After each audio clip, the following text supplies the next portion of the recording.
Railway स्टेशनवरती एक आजोबा आपल्याला सापडलेले होते. काय झालं बाबा रडायला? का रडताय तुम्ही? इकडे इकडे. ते खूप ढासळलेल्या अशा मनस्थितीमध्ये होते, तर आपण त्यांना आपल्या किनाऱ्यामध्ये घेऊन आलो. 2 दिवस त्याने जरा स्टेबल केलं. बाबांचं आपण काउन्सिलिंग केलेलं आहे आणि बाबा त्यांच्या घरी जायला आता तयार आहेत. पहिल्यांदा ते तयार नव्हते. ते म्हटले की मी रेल्वे स्टेशनवरतीच राहीन किंवा मी तुमच्या आश्रमामध्ये येऊन काम करीन. आज आपण पोलिसांना संपर्क साधला आणि त्यांच्या मुलांची आपलं कॉन्टॅक्ट झालेला आहे पोलिसां थ्रू. तर त्यांचा मुलगा इथे नेण्यासाठी आलेला आहे बाबांना. आता आज विचार करा दादा, जर समजा ते आमच्याकडे आले नसते, रेल्वेतून पडले असते किंवा ऍक्सिडेंट झाला असता बाहेर, आता किती कडाक्याची थंडी आहे. सुरक्षित ठिकाणी आणणं आम्हाला गरजेचं वाटलं म्हणून आम्ही इकडे आश्रमामध्ये घेऊन आलोय. फक्त तेवढी काळजी घ्या.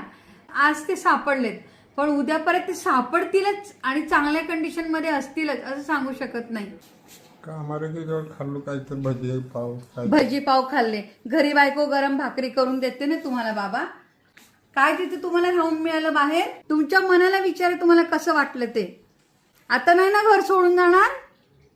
नक्की तुम्ही आजारी पडलात तर तुमची बायकोच करणार आहे तुमचं सगळं नीट. तुमची लेकरच काळजी घेणार आहेत ना तुमची. एखादा अपघात झाला तरी कोणी उचलायला येतं का रोडवर? जात लेका बरोबर.